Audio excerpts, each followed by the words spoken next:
Quand elle était encore jeune, la terre n'était que beauté, tout était harmonie, tout était équilibre. Alors Kichi Manitou, le créateur, envoya ses chanteurs, les oiseaux, pour déposer sur la terre la semence de la vie dans les 4 directions.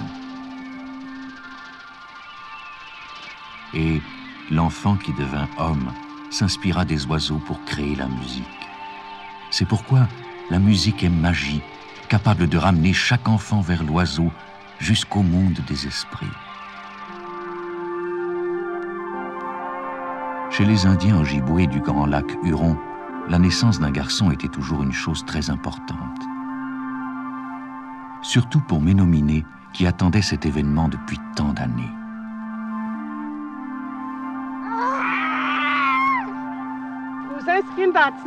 C'est un garçon, c'est un garçon. Ménominé était marié depuis 10 ans déjà avec la jeune Nadowaki, et la naissance de ce fils allait enfin lui rendre tout le prestige qu'il était sûr d'avoir perdu. Tu sais, ma femme, notre fils aura un nom célèbre. Je crois déjà savoir comment nous allons l'appeler.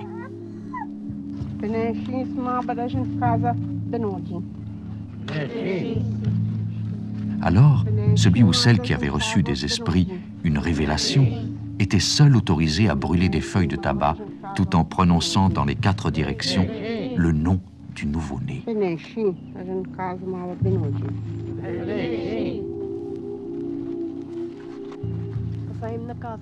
Quel beau nom, n'est-ce pas, pour ton jeune fils?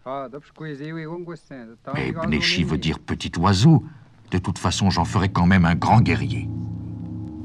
Un grand guerrier. Un grand guerrier.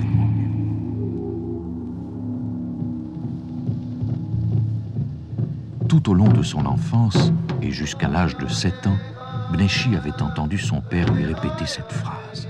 « Tu seras un grand guerrier, un grand guerrier. » Elle lui avait été martelée, imprimée dans la tête, comme pour faire obstacle à la seule chose que Bneshi adorait vraiment. La musique, les sifflements des oiseaux et les chants de ceux qui l'appelaient ses frères musiciens. Ménominé avait depuis longtemps déjà décidé de l'avenir de son propre fils. Plus que toute autre chose, il voulait que Bneshi dépasse tous les autres enfants du village, à la pêche, à la chasse, au combat, à la course. C'est ainsi qu'il imposa à Bneshi un entraînement intensif. Parfois, Bneshi réussissait parfaitement bien, et puis brusquement, il échouait. Il échouait partout.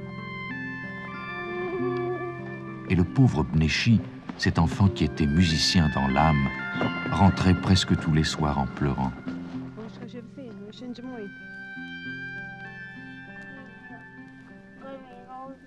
Je ne veux pas devenir un guerrier. Je ne veux pas. Car seule la musique avait le don de rendre heureux le jeune Bneshi.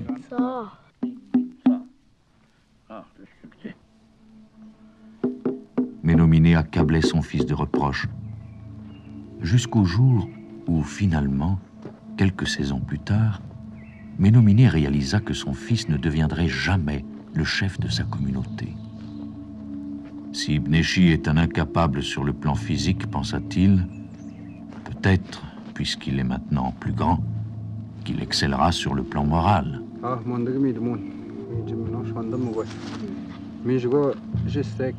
Te voilà arrivé à l'âge d'avoir tes premières visions. Regarde cette nourriture pour la dernière fois, car tu devras jeûner jusqu'à ce que tu aies ta première vision. Voici la cendre. C'est la nourriture de l'esprit. La cendre est le symbole du sacrifice et de la souffrance. On s'en sert pour jeûner.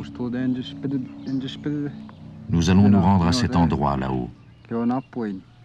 Ce sacrifice renforcera ton esprit et ta volonté. Une fois de plus, Ménominé avait devancé l'ordre des choses. Bneshi était encore un peu trop jeune pour vivre une telle épreuve, une telle initiation. Car pour avoir des visions, il ne faut être obligé par personne.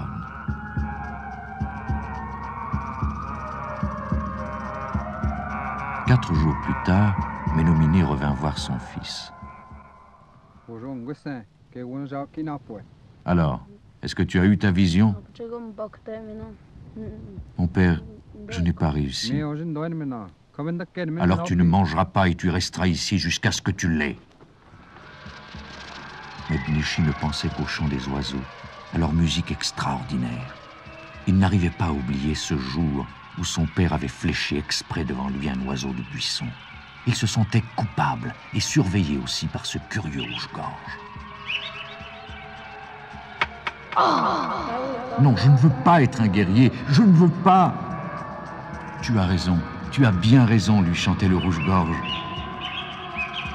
Tu n'as pas eu ta vision. Ta vision. Pourquoi? Tu dois l'avoir.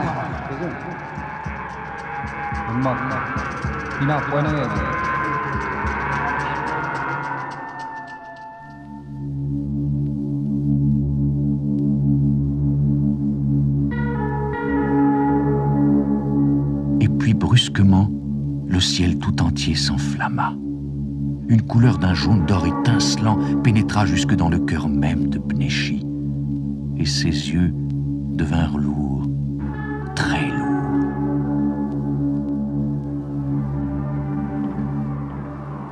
Ce qui se produisait maintenant en lui était impossible à contrôler.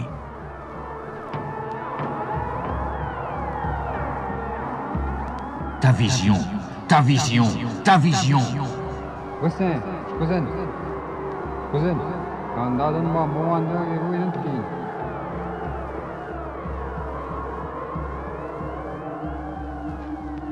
Et 4 jours plus tard, seul le chant du rouge-gorge répondit à l'appel de Ménominé.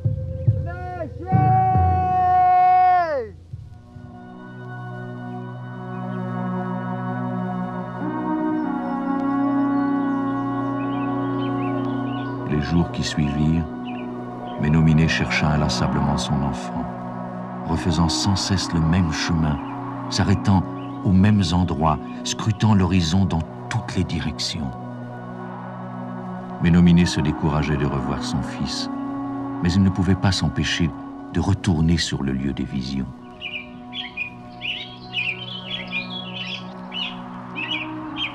Et chaque fois qu'il venait, le rouge-gorge l'accompagnait pour lui chanter quelques belles sérénades. Seul le chant de cet oiseau lui apportait un peu de réconfort.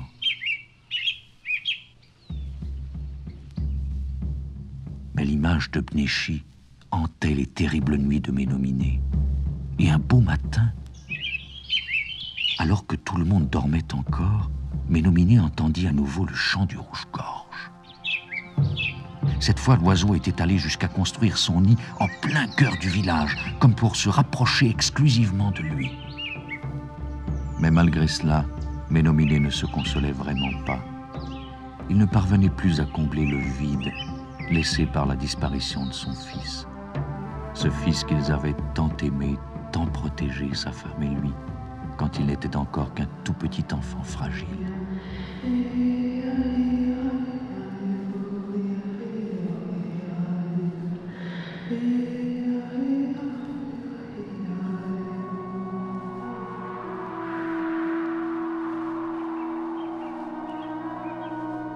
Et les années passèrent. Ménominé avait maintenant bien vieilli.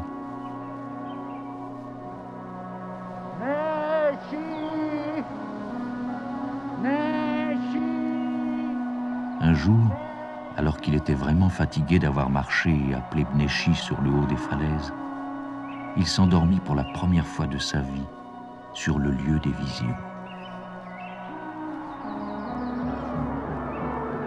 C'est alors qu'il fit un rêve extraordinaire.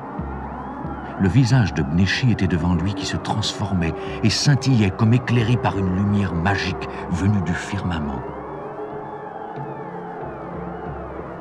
Père, Père, je suis content que tu sois là. Je t'ai attendu depuis si longtemps.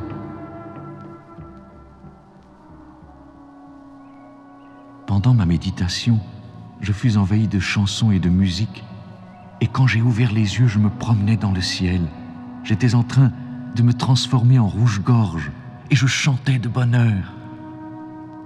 Chaque fois que tu me cherchais, j'étais à tes côtés pour te chanter la chanson du rouge-gorge.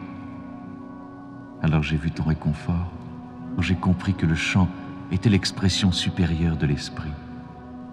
Nashi, Nashi. Ne sois plus triste, mon père, car je suis heureux désormais.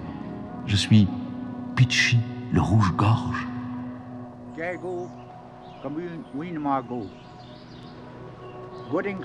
Ce que le vieil homme avait enfin compris, il le transmit aux autres. Apprenez à aimer vos enfants pour ce qu'ils sont et non pas pour ce que vous voulez qu'ils soient. Limitez vos aspirations à votre propre personne. N'imposez pas les vôtres sans tenir compte de celles de vos enfants. Écoutez-les chanter. Ne cherchez pas à dominer les autres et n'acceptez jamais d'être dominé.